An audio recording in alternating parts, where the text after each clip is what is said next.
Hello மக்களே, welcome back to மில்லியர்ஸ் கலி cricketers. So இன்னைக்கு எஸ்ஆர்எச் வர்சஸ் ஜிடி மேட்சோட ரிவ்யூக்கு வந்திருக்கோம். பிரபு ஹாஸ் ஜாயின் வித் அஸ். ஒரு இனிஷியல் தாட்ஸ் பிரபு. இல்ல ஆக்சுவலா இன்னைக்கு வந்து ஜிடி தான் வந்து ஃபேவரட்ஸா இருந்தாங்க. பட் ஒரு ஸ்டேஜ்ல பார்க்கும்போது எஸ்ஆர்எஸ் வந்து சேஸ் பண்ணிடுவாங்க தான் நினைச்சேன். அங்க இருந்து எஸ்ஆர்எஸ் சேஸ் பண்ணிடுவாங்க. ஒரு 12 ஓவர்ஸ்ல வந்து கிளாசன், அபிஷேக் சர்மா வந்து அந்த ஒரு இது நல்லா செட்டில் பண்ணியிருந்தாங்க இஷான் கிஷன் அவுட் ஆனதுக்கு அப்புறம். பட் நம்ம முன்னாடியே பேசியிருந்தோம், ஜிடி வந்து இன்னும் வந்து அந்த டாப் ஆர்டர் மேலே ரெடி ஆயிருக்காங்க. இன்னைக்குமே வந்து பாத்தீங்கன்னா அந்த டாப் 3 கான்ட்ரிபியூட் பண்ணதான் Sai Sudharsan played really well. ரொம்ப சூப்பரா ஆடினார் இன்னைக்கு. அவர் தான் அந்த ஒரு ஸ்டார்ட் கொடுத்தாரு. ஒரு 28 பால் 44 சம்திங் 20 பால்ஸ் பால்ஸ் எவ்வளோன்னு தெரியல. பட் அவர் தான் அந்த ஒரு நல்ல ஸ்டார்ட், ஒரு 9 4 அடிச்சாருன்னு நினைக்கிறேன். அவர் தான் அந்த ஒரு 9 4 அடிச்சாரு. சுப்மன் கில் கேட்கவே வேணாம். பிரின்ஸ் அவரோட நாக் செமையா இருந்தது. அண்ட் பட்லர் வந்து அவரோட அந்த ஒரு பிரைம் ஃபார்ம் வந்து கண்டினியூ பண்ணிட்டே இருக்காரு. அவர் இன்னும் நிறுத்தவே முடியல.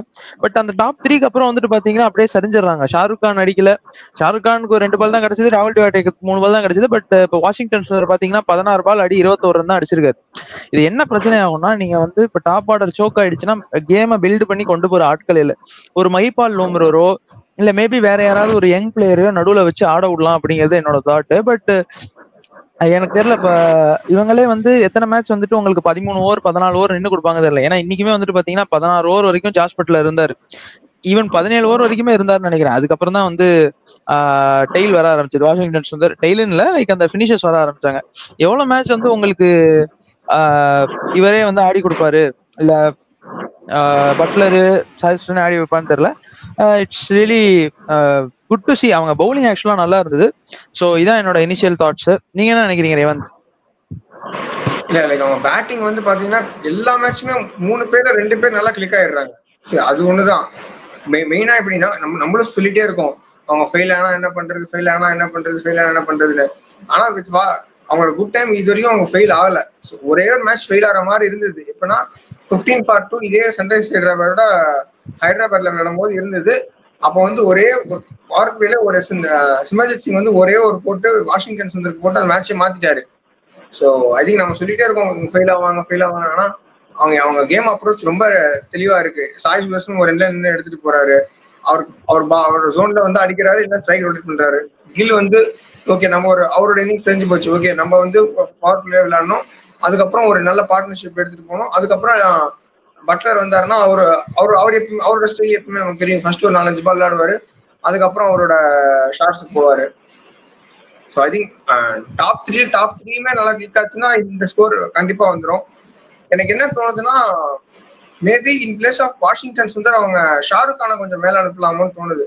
ஏன்னா ஷாருக் கான் மேல கொஞ்சம் கிரிட்டிசிசம் இருந்தே இருந்துச்சு. ஏன்னா இவ்வளவு பிரைஸ் கொடுத்து எடுத்திருக்காரு, பஞ்சாப்ல அவங்க எதுவுமே பண்ணல, இவர் என்ன பண்ணுவாருன்னு கேட்டாங்க. எனக்கு தெரிஞ்சு ஒரு மேட்ச் வந்து அவர் எகென்ஸ்ட் ராஜஸ்தான் கூட நினைக்கிறேன், அவர் கொஞ்சம் டாப் ஆர்டர்ல அனுப்பிச்சாங்க. ராஜஸ்தான் ராயல்ஸ் கூட ஒரு 36 ஆஃப் 18 பால்ஸோ என்னமோ ஒரு அடிச்சாரு. எனக்கு தெரிஞ்சு நிறைய பால்ஸ் இருந்தா ஐ திங்க் ஷாருக் கானோட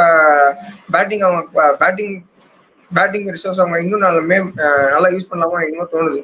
ஷாருக் கானா in place of Washington Sundar எனக்கு தெரிஞ்சு ஷாருக் கானை மேல அனுப்பிச்சாங்கன்னா இன்னும் பேட்டிங்ல கொஞ்சம் ஸ்ட்ராங்கா இருப்பாங்க. ஏன்னா அவர் வந்து நல்லா ஸ்ட்ரைக் ரொட்டேட் பண்ணுவார், ரன்னிங் பீரியட் நல்லா இருக்கும், நல்ல பிக் சிக்ஸ் அடிக்கக்கூடிய எபிலிட்டி இருக்கு. ஸோ இதான் இனிஷியல் தாட்ஸ். கம்மிங் டு இந்த மேட்ச் பொறுத்த வரைக்கும் ஜிடியோட பவுலிங் வந்து கொஞ்சம் அடி வாங்கிடுச்சு, பவர் பிளேல கொஞ்சம் அடி வாங்கிடுச்சு. ஏன்னா சிராஜும் 2 overs 22 runs, இஷாந்த் சர்மா இன்னைக்கு அவரு கொஞ்சம் எக்ஸ்பென்சிவ் தான். அவரும் கொஞ்சம் எக்ஸ்பென்சிவ். பிளஸ் ரெண்டாவது ரஷீத் கான் இன்னைக்கு ரொம்ப எக்ஸ்பென்சிவா இருந்தாரு, 3 overs 50 runs. So I think அந்த பவுலிங் ஆப்ஷன்ஸ் இன்னைக்கு 8 பவுலிங் எக்ஸ்க்ளூடிங் தெவாட்டியா வந்து 7 பவுலிங் ஆப்ஷன் நினைக்கிறேன், சரியா தெரியல, ஏகப்பட்ட பவுலிங் ஆப்ஷன் வச்சிருந்தாங்க. ஸோ எனக்கு என்ன ஒண்ணு தோணுதுன்னா, நீங்க இந்த சீசனே வந்து பாத்தீங்கன்னா ரொம்ப ஆஃபா இருந்திருக்கு ரஷீத் கானுக்கு. ஆனா நீங்க அவரை நம்புறீங்க, சாய் கிஷோரை நீங்க அந்த ட்ரெஸ் நீங்க சாய் கிஷோர் மாதிரி வைக்கவே இல்லை. 3 overs 50 runs ரஷீத் கான் மாதிரி ஒரு பவுலருக்கு வந்து ரொம்ப எக்ஸ்பென்சிவ் ஸ்பெல் அவரோட கெரியர்ல இதெல்லாம். ஸோ ரஷீத் கான் நம்பும் போது ஏன் வந்து சாய் கிஷோர் நல்லா பண்ணியிருக்காரு சோஃபார். ஸோ அவர் நம்பாது எனக்கு ரொம்ப ஷாக்கிங்கா இருக்கு. நீங்க பாத்தீங்கன்னா கடைசி இஷாந்த் சர்மா காலை பிடிச்சிட்டு போனதால கடைசி 4 பால் கொடுத்தாரு, இல்லைன்னா அது கூட கொடுத்துருக்க மாட்டாரு. ஸோ எனக்கு அது ஒரு விஷயம் எனக்கு கொஞ்சம் வருத்தமா இருக்கு. ஏன்னா உங்க நல்ல பவுலிங் நல்ல ஸ்பின்னர் அவரு. லைக் இந்த சீசன் வந்து ஒரு ஃபுல் மேட்ச் கிடைச்சிருக்கு, ஒரு ஃபுல் சீசன் வந்து விளையாடக்கூடிய ஆப்பர்ச்சுனிட்டி கிடைச்சிருக்கு, நல்லா பண்ணியிருக்காருங்க போது பவுலிங்கே கிடைக்காதுங்கும் போது ஒரு பிளேயரோட கான்ஃபிடன்ஸ் எந்த அளவுக்கு அதை அஃபெக்ட் பண்ணுன்னு தெரியல எனக்கு. ஏன்னா சாய் கிஷோர் மாதிரி பிளேயர் வந்து எனக்கு எதுவாக இருந்தாலும் அந்த ஓகேன்னு போறக்கூடிய ஆள் தான். பட் எனக்கு இது ஒத்துக்க முடியல. இதான் இனிஷியல் தாட்ஸ். வாஷிங்டன் சுந்தருக்குமே வந்து அவங்க பெருசா ஓவர் கொடுக்கல. அவருமே ஒரு ஓவர் தான் போட்டாரு. அவங்க ரஷீத் கானை வந்து ரொம்ப ட்ரஸ்ட் பண்றாங்க. அவள் தான் அவரை வந்து ரீடைன் பண்ணிருக்காங்கிறனால அவர் மேல ரொம்ப ட்ரஸ்ட் வைக்கிறாங்க. அண்ட் அவர் இங்க அடி வாங்குறது அவங்களுக்கு வந்து பெருசா இருக்காது. ஒரு லூசிங் காஸ்ட்ல ரஷீத் கான் அடி வாங்குறது என்னைக்குமே அவங்களுக்கு ஒரு கஷ்டப்படுத்தாது. எனிடே அவர் வந்துட்டு ஒரு பிக் மேட்ச் பிளேயர். கண்டிப்பா ஒரு பிளே ஆஃப்ஸ்லயோ இல்ல ஃபைனல்ஸ்லயோ கண்டிப்பா ஒரு மேட்ச் இது பண்ணிடுவாரு. அவங்கள்ட்ட பவுலிங் ஆப்ஷன்ஸ் இந்த வாட்டி பாத்தீங்கன்னா இன்னைக்கு வந்து 7 யூஸ் பண்ணிருக்காங்க. ஆக்சுவலா சாய் கிஷோரையும் சேர்த்தா 7 இல்லைன்னா 6 பவுலிங் ஆப்ஷன்ஸ் இருக்கு. அது அவங்களுக்கு ரொம்ப கை கொடுக்குது. ஜெரால் கூட்ஸி இன்னைக்கு வந்து ரொம்ப நல்லா போட்டிருக்காரு. 4 overs 36 runs. என்னதான் 9 எக்கானமியா இருந்தாலும் ஒரு மாதிரி இந்த ஒரு கேம்ல அவங்க இந்த மிடில் ஓவர்ஸ்ல வந்து அவங்க அடிச்சிட்டு இருக்கும் போது வந்துட்டு ஒரு மாதிரி அவர் டீசெண்டா தான் போட்டாரு. சிராஜ் இனிஷியலா எக்ஸ்பென்சிவா இருந்தாரு, அதுக்கப்புறம் கண்ட்ரோல் ஆயிட்டாரு.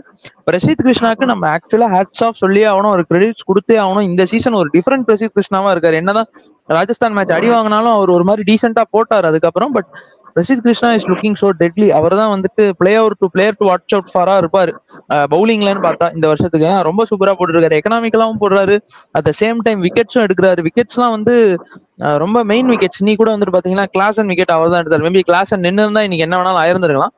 அட்லீஸ்ட் இன்னும் கொஞ்சம் க்ளோஸா போயிருந்திருக்கும் கேம், ஜெயிச்சிருக்க முடியலனாலும். But it's good to C Indian pacers doing well. ஒரு சிராஜா இருக்கட்டும், சிராஜ் என்னதான் 2 ஓவர்ல வந்து அதிக ரன் போனாலும் பவர் பிளே ரன் கொடுத்தாலும் பட் அதுக்கப்புறம் வந்துட்டு அப்படியே வந்துட்டு கம்மி பண்ணிட்டாரு.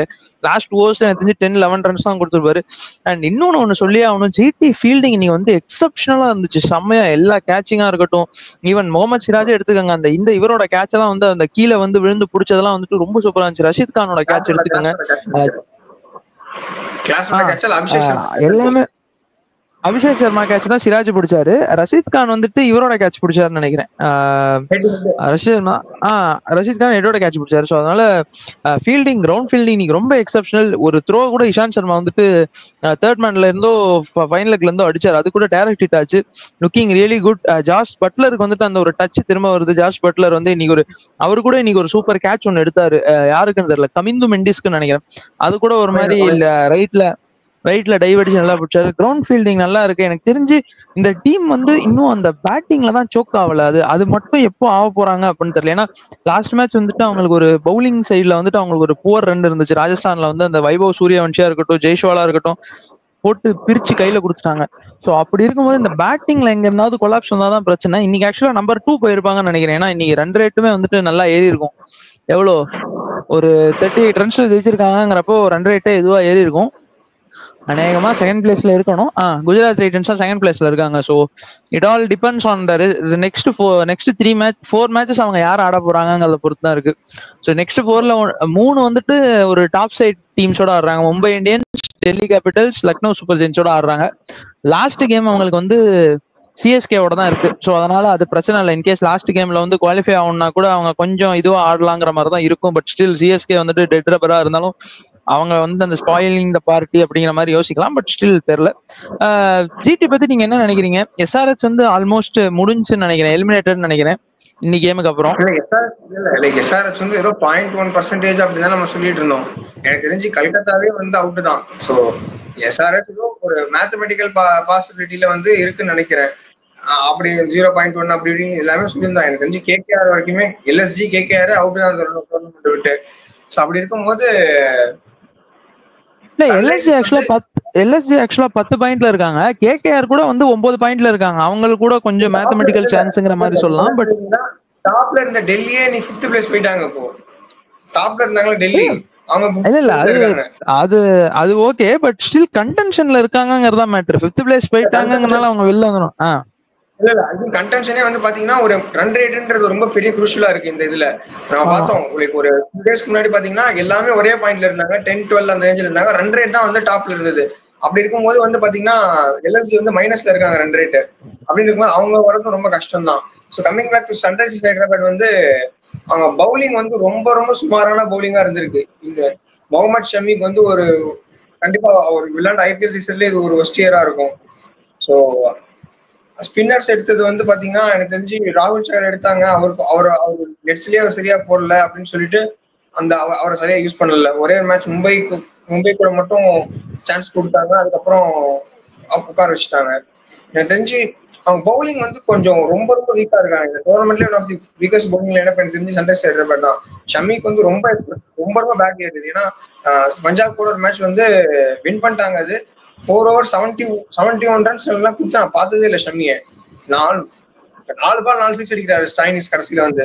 எனக்கு தெரிஞ்சு அவங்க பவுலிங் தான், பவுலிங்காலேயே அவங்க பவுலிங்கால தோத்துட்டாங்க. ரெண்டாவது இஷான் கிஷனோட ஃபார்ம் வந்து ரொம்ப ஒரு கொஸ்டின் மார்க்கா இருக்கு. ஃபர்ஸ்ட் மேட்ச் 100, அதுக்கப்புறம் சிஎஸ்கே மேட்சோட ஒரு 50, அதுக்கப்புறம் வந்து அவருக்கு பெரிய இன்னிங்ஸ் எதுவுமே இல்லை. அது வந்து ஒரு மெயின் கன்சர்ன் இருக்கு. ரெண்டாவது வந்து ஒரு சைடு அபிஷேக் சர்மா அடிக்கிறாரு, அவுட் ஆறாரு.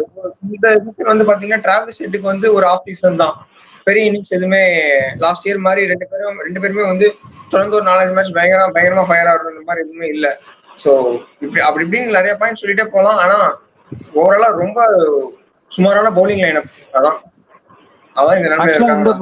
இந்த பவுலிங் லைனப்ல மேபி அவங்க ஜெய்தேவ் உன்னட்கட்டை ரொம்ப முன்னால இருந்தே அவர் ட்ரஸ்ட் பண்ணி போட்டுருக்கலாம். ஏன்னா ஜெய்தேவ் உன்னட்கட் என்னைக்குமே வந்துட்டு அண்டர் த ரேடார்ல எப்பவுமே ஒரு என்ன சொல்றது ஒரு நல்ல பவுலரா தான் இருப்பாரு. பட் ஒரு அண்டர் ரேட்டட் பவுலரா இருந்தாலும் இன்னைக்கு கூட நான் 3 விக்கெட் எடுத்திருக்காரு அவர் தான். மேபி ஜெய்தேவ் உன்னட்கட்டுக்கு ஒரு நல்ல ரன் கொடுத்துருக்கலாம். ஏன்னா அவர் உப்பல் ஸ்டேடியம்ல அவரோட ரெக்கார்ட்ஸ் எல்லாம் நல்லா இருக்கு. ஹைதராபாத்ல வந்து உப்பல் ஸ்டேடியம்ல நல்லா போட்டிருக்காரு. பட் அதான் பவுலிங் தான் வந்துட்டு அவங்களுக்கு கன்சர்னா இருக்கு. அவங்க பிபிகேஸ் எல்லாம் எப்படின்னா பேட்டிங்கை மட்டுமே நம்பி இருப்பாங்க. 200 அடிப்போம், 240 அடிப்போம், டிஃபெண்ட் பண்ணுவோம், இல்ல எவ்வளவு அடிக்கிறாங்களோ எவ்வளவு கொடுக்குறோமோ அதை வந்து சேஸ் பண்ணுவோம் அப்படிங்கிற ஒரு மென்டல் தான். ஏன்னா நீங்க சிஎஸ்கே கேமே பாத்தீங்கன்னா அவங்க வந்து அந்த 220 அடிச்சாங்க, பதிலுக்கு சிஎஸ்கே ஆல்மோஸ்ட் 200 வந்துட்டாங்க. ஸோ அதனால அவங்க ஒரு பேட்டிங் ரிலேயபிள் டீம் தான், எஸ்ஆர்எஸ்ஆ இருக்கட்டும் பிபிகேஸா இருக்கட்டும்.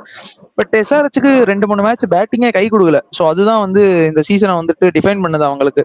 ஒரு நிதிஷ்குமார் ரெட்டியா இருக்கட்டும், அன்கித் வர்மா ஒரு 2 கேம் அடிச்சாரு, அவரால் அந்த ஃபார்மை கொண்டு வர முடியல. அபிஷேக் சர்மா அந்த ஒரு செஞ்சுரி அடிச்சாரு, அதுக்கப்புறம் அவரால் அந்த ஒரு ஃபார்ம் கொண்டு வர முடியல. டிராவிஸ் ஹெட்டுக்கு அதான் எல்லாருமே வந்துட்டு ஒவ்வொரு மேட்ச் பெர்ஃபார்ம் பண்ணாங்க. இன்னும் ஹண்ட்ரிச் கிளாஸ் எல்லாம் வந்து இன்னும் ஒரு மேட்ச் கூட பெர்ஃபார்ம் பண்ணல. அவர் வந்துட்டு ஹையஸ்ட் பிரைஸுக்கு ரீட்டைன் பண்ணாங்க. எனக்கு தெரிஞ்சு 21 crores 23 crores கொடுத்து ரீட்டைன் பண்ணாங்க. பட் அவரால் அந்த ஒரு இது கொடுக்க முடியல. ஸோ அதெல்லாம் தான் ஒரு கன்சர்னா இருக்கு. நிதிஷ்குமார் ரெட்டி பெருசா பவுலிங்கும் போடல, பேட்டிங்லயும் வந்து அவரால் ஒன்றும் பண்ண முடியல. இன்னைக்கு ஆக்சுவலா 2 6 அடிச்சாரு. பட் அது ஆல்மோஸ்ட் முடிஞ்சது. நிதிஷ்குமார் ரெட்டிக்கு வந்து ஒண்ணு அவங்க டாப் தி ஆர்டர் கொடுத்துருக்கணும், இல்ல வந்து அவருக்கு ஏத்த மாதிரி சிச்சுவேஷன் வந்து அவர் பேட்டிங் வரும்போது இல்ல. ஒண்ணு 4 விக்கெட் போயிடுது, வந்து இன்னிங்ஸ் அவர் மேல டோட்டல் பிரஷர் அவர் மேல போயிடுது, அப்படி இல்ல பேட்டிங்கே வரமாட்டேங்குது. ஸோ அப்படிங்கிறதுனால அவரோட பெஸ்டா இந்த ஐபிஎல் வந்து ஒரு ரொம்ப சுமாரான சீசனா தான் போயிருக்கு. அவரால் அந்த ஒரு பெரிய நாக் ஆட முடியல. லாஸ்ட் இயர்லாம் வந்து பாத்தீங்கன்னா நிறைய மேட்ச் வந்து தோத்து போற நிலைமையில இருக்கிற மேட்ச் ஒரு 22 for 3 இருக்கும். அங்கிருந்து ஒரு 160 அடிச்சு டீமை வந்து நிறைய மேட்ச் வின் பண்ண வச்சாரு. பட் அன்பார்ச்சுனேட்லி இந்த சீசன் அவரால் அந்த ஒரு ஃபார்ம் இது பண்ண முடியல. ஒரு மாதிரி அவங்க பேட்டிங் ஆர்டரே வந்து ஷஃபிள் ஆயிட்டு தான் இருக்கு. திடீர்னு நீங்க அன்கித் வர்மா மேல இருக்கிறாங்க, நிதிஷ்குமார் ரெட்டியா கீழே இருக்கிறாங்க. ஸோ அவங்களுக்கே கொஞ்சம் கன்ஃபியூசிங்கா தான் இருக்கு. It's really PT to C SRH playing this well. ஏன்னா திஸ் வர்ஸ்ட் லாஸ்ட் இயர் வந்து ஒரு ஃபைனல்ஸ் போன டீம் வந்து இந்த வாட்டி அவங்களால ஒண்ணுமே பண்ண முடியலங்கிறது ரியலி கன்சர்னிங்கா இருக்கு. But at the same side at the other end குஜராத்தை பார்க்கும்போது இட்ஸ் ரியலி ஹாப்பி. அவங்க வந்து ஒரு மாதிரி எல்லா இடத்துலயுமே ஒரு அண்டர் ரேட்டடாவே இருந்தாங்க. அவங்க அப்படியே ஒரு சைலண்டாவே இருந்தாங்க, யாரும் அவங்கள நோட் பண்ணவே இல்லை. ஆக்ஷனுக்கு முன்னாடி சரி, ஆக்ஷனுக்கு அப்புறம் சரி, ஒரு மாதிரி ஸ்லோவா இருந்தாங்க. பட் இந்த டோர்னமெண்ட் ஆரம்பிச்சதுக்கு அப்புறம் தான் தெரிஞ்சது அவங்க எவ்வளவு டெட்லியா இருக்காங்க அப்படின்ட்டு. ஒரு டாப் 3 வந்து சாலிடா வச்சிருக்காங்க. பட் ஸ்டில் எனக்கு வந்து கன்வின்சிங்கா இல்ல. மேபி என்னைக்காவது நம்ம சொல்லிட்டு தான் இருக்கோம் புலி வருதுன்ட்டு. பட் புலி வந்துச்சுன்னா என்ன பண்ணுவாங்க அப்படின்னு தான் தெரியல. ஒரு நாள் வந்து அந்த 16 for 3 ஆயிடுச்சுன்னா இல்ல பிரபு, சாரி, நான் ஒரே பாயிண்ட் ஆட் பண்றேன். மேபி வந்து இப்படி வேணா நம்ம சொல்லலாம், ஒரு 180 அடிச்சுட்டு இந்த பவுலிங் வச்சுட்டு அவங்களால டிஃபெண்ட் பண்ண முடியுமான்னு கேட்டீங்கன்னா எனக்கு தெரியல. ஏன் நான் சொல்றேன்னா, பவர் பிளேல கொஞ்சம் பவர் பிளேல சிராஜோ இல்ல பவர் பிளேல ஒரு 5 overs 50 runs அப்படின்னு இருக்கும்போது நீங்க யாரை நீங்க ட்ரஸ்ட் பண்ணுவீங்க? அதுக்கப்புறம் மிடில் ஓவர்ஸ்ல ரஷித் கான் தான் நீங்க ரொம்ப ட்ரஸ்ட் பண்றீங்க. இந்த வருஷம் ரொம்ப ரொம்ப எக்ஸ்பென்சிவா இருந்திருக்காரு. ஸோ அப்படி இருக்கும்போது அந்த மாதிரி சுச்சுவேஷன்ல கூட எனக்கு மாட்டிப்பாங்கன்னு எனக்கு என்ன தோணுது. ஏன்னா நீங்க பவர் பிளேல வந்து இன்னைக்கு வந்து அபிஷேக் சர்மா டிராவிஸ் நல்லா தான் விளையாண்டாங்க. மேபி ஒரு 180 ஒரு 185 அடிச்சுட்டு ஆப்போனன்ட்ஸ் வந்து பவர் பிளேலயே ஒரு 6 over 60 இல்ல 6 over 54 அப்படின்னு ஒரு நல்ல ஸ்டார்ட் கிடைச்சிச்சுன்னா அந்த மாதிரி சமயத்துல கூட அவங்க மாட்டிப்பாங்கன்னு எனக்கு என்ன தோணுது. இந்த பவுலிங் லைன் கரண்ட் கிருஷ்ணா ரொம்ப சூப்பரா போட்டிருக்காரு. இருந்தாலுமே கூட அந்த ஒரு பவுலர் நம்பியே இருக்க முடியாதுல்ல. இப்ப அவர் 4 over 18 run போட்டாரு, இன்னைக்கு ரஷித் கான் வந்து 3 over 50 run அப்படின்னு இருக்கும்போது நீங்க ஒரு என்ன வந்து லெஃப்ட் ஹேண்டர் வந்தா சாய் கிஷோருக்கு நீங்க சுத்தமா நம்புறதே இல்லை. அப்படி இருக்கும்போது இந்த மாதிரி சுச்சுவேஷன் அவங்க எனக்கு மாட்டிப்பாங்களோன்னு எனக்கு என்ன தோணுது. இல்ல ஆக்சுவலா நீங்க சொல்றது கரெக்ட் தான். ஏன்னா அவங்க மும்பையோட வந்து ஐ மீன் டிஃபெண்ட் பண்ணி வின் பண்ணிருக்காங்க, ராஜஸ்தானோட டிஃபெண்ட் பண்ணி வின் பண்ணிருக்காங்க, கொல்கத்தாவோட டிஃபெண்ட் பண்ணி வின் பண்ணிருக்காங்க, அண்ட் இன்னைக்கு மேட்ச் வின் பண்ணிருக்காங்க டிஃபெண்ட் பண்ணி. ஸோ எனக்கு தெரிஞ்சு 1 2 3 4 கேம்ஸ் தான் வந்துட்டு அவங்க டிஃபெண்ட் பண்ணியே வின் பண்ணிருக்காங்க. ஸோ அந்த 4 கேம்ஸ்மே பாத்தீங்கன்னா எல்லாமே 190+. ஒரு கேம் 198 அடிச்சிருக்காங்க. மும்பையோடையுமே வந்து பாத்தீங்கன்னா 196 அடிச்சிருக்காங்க. ராஜஸ்தானோட 200 அடிச்சாங்க, இன்னைக்குமே வந்து 200 அடிச்சிட்டாங்க. ஸோ அதனால அந்த மாதிரி போயிட்டு இருக்கிறதுனால தான் கன்சர்னா இருக்கு. அண்ட் எப்போ வந்துட்டு அந்த 180 ஸ்கோர் வரும்னா ஆட்டோமேட்டிக்கா இந்த டாப் 3 ஃபெயில் ஆனாதான், இந்த ஒரு சாய் சுதர்ஷனா இருக்கட்டும், கில்லா இருக்கட்டும், பட்லர் ஃபெயில் ஆனாதான் வந்து அந்த 180 ஸ்கோரே வரும். இவங்க எல்லாம் ஃபெயில் ஆயிட்டாங்கன்னா 180 கஷ்டம், 160 தான் வரும். பட் அப்படி இருக்கும்போது அந்த இது வச்சுக்கிட்டு டிஃபெண்ட் பண்ண முடியுமான்னு கேட்டா தெரியாதான். அண்ட் அவங்களோட ப்ளூ பிரிண்ட்டும் அதுவாகவே தான் வந்திருக்கு. அவங்க என்ன ஆனாலுமே பாருங்களேன், நீங்க ஈவன் லூஸ் பண்ண மேட்சஸ் எல்லாம் எடுத்து பாத்தீங்கன்னா இவங்க விக்கெட் விடக்கூடாதுன்னு அடிச்சிருப்பாங்க. ஒரு லக்னோ மேட்ச் பாத்தீங்கன்னா 13 ஓவர் வந்து 130 அந்த மாதிரி அடிச்சிருப்பாங்க. பட் அட் தி எண்ட் 180 தான் அடிச்சிருப்பாங்க. அங்க தோத்து போயிருப்பாங்க லக்னோ சூப்பர் ஜெயின்ஸோட எவ்வளோ 180 தான் அடிச்சாங்க, அங்கேயே வந்து தோத்து போயிட்டாங்க. ஸோ இது எதனாலனா அந்த டாப் 3ல வந்து ஒன்னும் ரொம்ப பால்ஸ் கன்சியூம் பண்ணி நம்ம விக்கெட் விடக்கூடாதுன்னு அந்த காஷியஸ்ல ஆட உங்களால பெரிய ஸ்கோர் போட முடியாம 180 போர்டில் போட்டீங்கன்னா இதுவாயிருவீங்க. ஸோ அதுக்கும் சான்ஸ் இருக்கு. பார்ப்போம். Hopefully good to C Gujarat ஆக்சுவலா அந்த டாப்ல இருக்கிறது. ஏன்னா நம்ம கொஞ்சம் ஹையா ரேட் பண்ணியிருந்தோம் அந்த டீமை. ஸோ அதனால it's good to C Gujarat in top. So கண்டிப்பா அவங்க இதே வேகத்துல போனாங்கன்னா அவங்க மேபி இன்னொரு 2-3 கேம்ஸ் ஜெயிச்சாங்கன்னா டாப் 2லயே இருப்பாங்கன்னு நினைக்கிறேன். உங்க ஃபைனல் தாட்ஸ் என்ன ப்ரோ? 2 கேம்ஸ் ஜெயிச்சாலே ஸ்ட்ரைட் அவே குவாலிஃபை தான். இல்ல டாப் 2க்கு சொல்றேன். அதான் சொல்றேன், 2-3 கேம்ஸ் ஜெயிச்சிட்டாங்கன்னா, இப்ப இன்னும் 4 கேம் இருக்கு, 2-3 கேம்ஸ் ஜெயிச்சிட்டாங்கன்னா கண்டிப்பா டாப் 2ல இருக்கலாம். ஏன்னா ஆர்சிபியுமே அதே இதுலதான் இருக்காங்க. ஒன்னே இவங்க 2 பேத்துக்கும் டிஃபரன்ஸே என்ஆர்ஆர் மட்டும்தான். மேபி 2-3 கேம் வந்து குஜராத் ஜெயிச்சாங்கன்னா அந்த நெட் ரன் ரேட்னால அவங்க மேல போயிருவாங்க அப்படின்னு நினைக்கிறேன். பார்ப்போம். உங்க ஃபைனல் தாட்ஸ்? சரி, எனக்கு என்ன ஒண்ணு தோணுதுன்னா, எனக்கு தெரிஞ்சு இவங்க பயங்கரமா சோக் பண்ண போறதே எதுவும் ஒரு பவுலிங்ல வந்து ஏதோ ஒன்று சொதப்புறாங்கன்னு தோணுது. ஏன்னா ஏகப்பட்ட பவுலிங் ஆப்ஷன் வச்சிருக்காங்க. இன்னைக்கு வந்து ஓகே ஒரு பெரிய டோட்டல் பவுலிங் ஆப்ஷன் இருக்கு. நீங்க வந்து உங்க பெஸ்ட் பவுலர் யூஸ் பண்ணாம லைக் ஜெரால் கோர்ஸுக்கு நீங்க போயிட்டீங்க. ஓகே, இன்னைக்கு ஜெரால் கோர்ஸும் அடிவங்க என்ன பண்ணிருப்பாங்க அதான் கேட்கறேன் நான். அப்படி இருக்கும்போதுதான் எனக்கு தெரிஞ்சு அந்த இடத்துல ஒரு நிறைய பவுலிங் ஆப்ஷன் இருக்கும்போது எந்த நேரத்துல எந்த பவுலர் கொடுக்கணுமோ தெரியலையே அப்படின்ற ஒரு கன்ஃபியூஷனுக்குள்ளேயே எனக்கு மாட்டிப்பாங்கன்னு எனக்கு தோணுது. ஏன்னா அவங்க Sai Kishore left hand batsman வந்தா சுத்தமா நம்பல. 2-3 மேட்சா நம்ம பார்த்துட்டோம். ராஜஸ்தான் ராயல்ஸ்ல கடைசியில வந்து போட்டாரு, மேட்ச் முடியும் போது வந்து போட்டாருன்னு நினைக்கிறேன். அதுக்கு டெல்லி கூட மேட்ச்ல வந்து 20வது ஓவர் போட்டாரு. பேட்டிங் யாரு? அசுதோஷ் சர்மா விளையாண்டுருக்காரு. அவர் விக்கெட்டே எடுத்துட்டாரு. கடைசி ஓவர் வந்து நீங்க உங்க பெஸ்ட் பிளேயரை கொடுக்குறீங்கன்னா லைக் எனக்கு என்ன சொல்றதுன்னு தெரியல. அவர் எனக்கு தெரிஞ்ச அந்த ஒரு நிக்கலஸ் புரன் ஓவர் வந்து ஒரு 20 ரன் ஓவர் கொடுத்துருவாரு. ஏன்னா நிக்கலஸ் புரன் மாதிரி பேட்ஸ்மேன் வந்து நீங்க வந்து கொஞ்சம் லைன் மிஸ் பண்ணாலும் கூட வந்து பாத்தீங்கன்னா அவர் சோன் தான் அவர் அடிச்சிடுவாரு. எனக்கு தெரிஞ்சு அந்த ஒரு இதுல இருந்து சுப்மன் கில் வந்து லெஃப்ட் ஹேண்ட் பேட்ஸ்மேன் வந்தா சாய் கிஷோரை ட்ரஸ்ட் பண்றதுன்னு நினைக்கிறேன். அந்த ஒரு ரீசனா தான் இருக்கும். மற்றபடி வந்து நீங்க மிடில் ஓவர்ஸ்ல நல்ல ப்ரெஷர் கிரியேட் பண்ணக்கூடிய ஒரு போலர்னா எனக்கு தெரிஞ்சு இப்போதைக்கு சாய் கிஷோர் தான். ரஷித் கான் பயங்கரமா ரன்ஸ் போறாரு. ஸோ அந்த ப்ரெஷர்ல தான் நீங்க அப்படியே மேட்ச் ஆப்போசிட் பேட்ஸ்மேன் ஆப்போனண்ட்டை நீங்க பேக் ஃபுட்ல வைக்க முடியும். ஸோ எனக்கு தெரிஞ்சு அந்த ஒரு இடத்துல பயங்கரமான ஏதோ ஒரு ஸ்ட்ராட்டஜி மிஸ் பண்றாரோ சுப்மன் கில் எனக்கு இன்னும் தோணுது. Shubman Gill okay. So hopefully கண்டிப்பா நெஹ்ரா அவங்க எல்லாரும் அதை டிஸ்கஸ் பண்ணுவாங்க தான் நினைக்கிறேன். எனக்குமே அது கொஞ்சம் ஒரு மாதிரி கன்சர்னிங்கா தான் இருக்கு. பட் சாய் கிஷோருக்கு எந்த இடத்துல இந்த பவுலிங் கொடுக்கறதுங்கிறதா மேபி அவங்க யோசிக்கிறாங்களா இருக்கு. ஏன்னா ரஷித் கான் இந்த மிடில் போட்டுறாரு, வாஷிங்டன் சுந்தர் ஆப்ஷன் இருக்கிறதுனால சாய் கிஷோர் வந்து ஒரு தேர்ட் ஆப்ஷனா தான் யோசிக்கிறாங்களோ அப்படின்னு தோணுது. ஏன்னா இன்னைக்கு வாஷிங்டன் சுந்தர் கூட பவுலிங் போட்டாரு, வேற சாய் கிஷோர் வந்து லாஸ்ட்ல வேற வழி இல்லைங்கனால கொடுத்தாங்க. மேபி இஷாந்த் சர்மா இருந்தா அதுவுமே கிடைச்சிருக்காது. ஸோ ஹோப்ஃபுல்லி அதான் நினைக்கிறேன். வந்து ஒரு பேட்டிங் அட்வான்டேஜ் கோசரம் வாஷிங்டன் சுந்தர் ஸ்குவாட்ல வந்ததுனால லைக் இவருக்கான ஒரு ஸ்பேஸ் வந்து கொஞ்சம் கம்மியான மாதிரி தோணுது. ஏன்னா வாஷிங்டன் சுந்தர் பவர் பிளேலையும் போடுவாரு, மிடில்லையும் போடுவாருன்றதுனால அந்த 12 ஓவர் ஆஃப் ஸ்பின் எப்படி கொடுக்குறதுன்னு தெரியாம பிளஸ் இந்த லெஃப்ட் ஹேண்டர் வந்தாலே வந்து கொடுக்க கூடாதுன்ற ஒரு இது வேற வந்துட்டாங்க. அதனாலதான் அப்படியே அவரை ரொம்ப கடைசியில் வச்சிருக்காங்கன்னு நினைக்கிறேன். மேபி எனக்கு தெரிஞ்சு அடுத்த மேட்ச் எம்ஐயோட கொஞ்சம் சோக் பண்ணுவாங்கன்னு தோணுது. ஏன்னா போல்ட் வந்து ஒரு நல்ல ஃபார்ம்ல இருக்காரு. ராஜஸ்தான் வந்து அப்படியே ஒரு பீட் பண்ணிட்டு வராங்க, ஒரு 100 ரன்ஸ்ல பீட் பண்ணிட்டு வராங்க. ஸோ அப்படி இருக்கும்போது நாளைக்கு கண்டிப்பா போல்ட் வந்து ஒரு இது பண்ணாருன்னா மேபி அங்கதான் தெரியும் அந்த 16 for 3 ஆச்சுன்னா இவங்க என்ன பண்றாங்க அப்படின்ட்டு. So fully next game of GT தான் நல்லா இருக்கும். அப்படியே நாளைக்கு மேட்ச் டச் பண்ணிடலாம். நல்ல game, RCB taking on CSK. என்ன நினைக்கிறீங்க? அப்படியே ஜஸ்ட் உங்க ப்ரெடிக்ஷன்ஸ் அண்ட் யார் வந்து நல்லா பண்ணுவா அப்படின்னு மட்டும் சொல்லுங்க. ஐ திங்க் லைக் இந்த CSK RCB and Chinnaswamy, I think நம்ம போன வருஷம் நடந்த அதே அதே அதே அந்த நாள் தான் கரெக்டாக எனக்கு அப்படியே ஞாபகத்துக்கு வருது. லைக் ஒரு சீனா அப்படியே வந்துட்டு போகுது. அந்த தோனி வந்து 6 அடிச்சதா இருக்கட்டும், அந்த பால் வெளியே போனதா இருக்கட்டும், லைக் இன்ச்சஸ் கேம் ஆஃப் ரொம்ப ஷார்ட்ல இதில் நம்ம 10 ரன் அடிச்சிருந்தா ஜெயிச்சிருக்கலாம்ன்றதுல இருந்து போகுது. எனக்கு தெரிஞ்சு வந்து second chasing team having high advantage. எனக்கு தெரிஞ்சு சிஎஸ்கே ஃபேனா இது நாளைக்கு இந்த வின் வந்து ரொம்ப குருஷியலா இருக்குமோன்னு தோணுது. மோர் தேன் ஒரு ப்ரைட் தாண்டி லைக் வந்து இதே கிரவுண்ட்ல நம்ம வந்து ரொம்ப ஒரு அன்பார்ச்சுனேட்டா தோற்றோம். பிளஸ் வந்து அவுட் சைட் ஸ்டேடியம் வேற சிஎஸ்கே பிளேயர்ஸ் அவங்க ஆர்சிபி ஃபேன்ஸ் ட்ரீட் பண்ண விதமும் கூட சரியில்லை. ஸோ அதனால இங்க ஜெயிச்சா இது ஒரு ரிமார்க்கபிள் வெற்றியா இருக்குமோ என்னமோ தோணுது.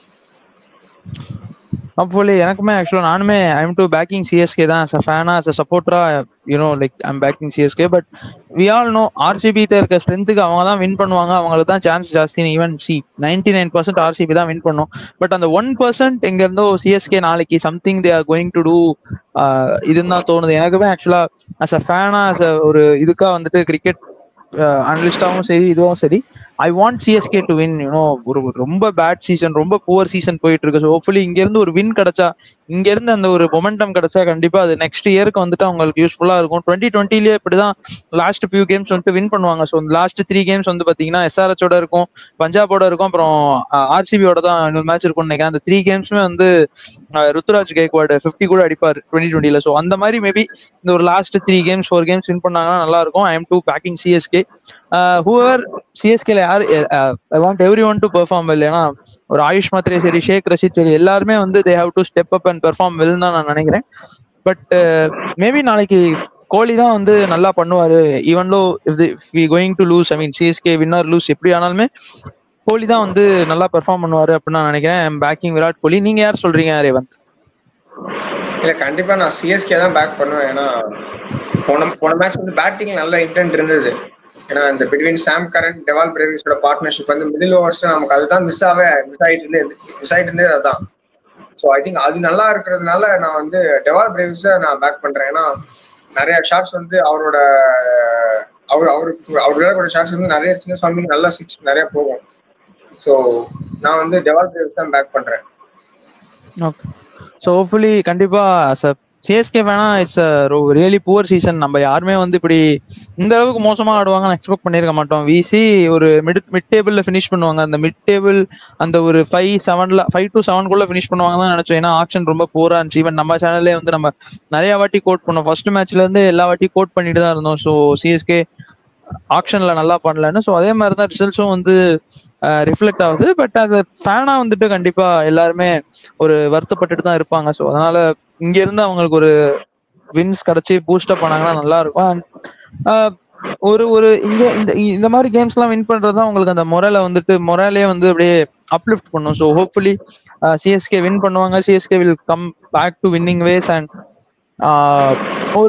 ஒரு ப்ரைடு கிடைக்கும். ஒரு 8th ஒரு 9th முடிச்சா. பட் பார்ப்போம். பட் அது end of the RCB is having a fantastic season.